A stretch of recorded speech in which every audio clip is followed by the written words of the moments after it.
Harun kata apa? Selamba bewak dia ya. Dia boleh nanguaikan orang Sabah. Sebab apa? Sebab pemimpin mereka juga tidak ada perasaan dan dia pun tidak ada perasaan.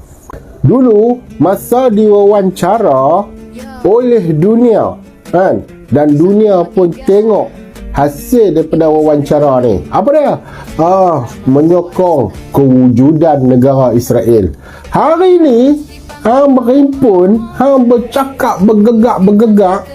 Siapa dengan hang baca sahabat Cina je pun, hang kata nak wujudkan keamanan, nak menentang kezaliman. Ni celaka. Yang duk jadilah ni tak cukup zalim ke? Bukan setakat di Palestin, di negara kita ni pun dah bergelumbang dah. Lebih kurang dah. Israel dengan apa yang duk ada ni, macam Israel ni main buka cawangan lah dalam negara ni. Ni mabuk. Ni gila ke apa? Makan ubat kepak ke? Makan ubat sapu ke? Ubat sapu jangan makan. Dulu ni hang boleh buka balik, hang boleh search balik, tengok percakapan sebelum-sebelum ni. Bukankah hang yang jadi celaka tali barut mereka yang menyetujui untuk adanya negara ke Israel? Kan hang kata daripada hak mereka. Oi, tu siapa dia? Korin hang. Korin ni dia memang panggil jahat. Hang tu lebih jahat pada Korin. Memang celaka nak haram jadah punya. Jenis celaka tak boleh tapih punya. Hang kering-kering dah main cakap pam. Sopa macam sebelum ni aku yang bercakap wakil hang. Pelik manusia ni pelik.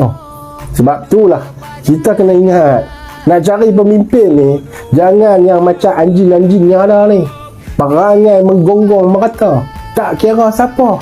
Sebab tu kita heran, anjing-anjing mereka sendiri, kenan-kenan mereka sendiri pada hari ni. Hang tengok isu dia lah. Harun kata apa?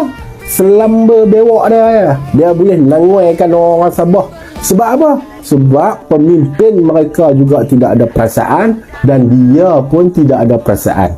Tapi kalau bahasa belah kami utara, aku cakap bahasa Kedah, jadi aku cerita dalam bahasa Kedah. Nanguai tu anak babi yang merah. Hang nampak? Pemimpin hutang alam kering-kering, penyokong lagi kering lah. Lagi kering. Apa dah jadi dengan negara kita ni? Ada orang bangang-bangang yang cuba nak memerintah kita. Sudah-sudahlah. Terus nak menjilat lama-lama kan. Kita ni manusia.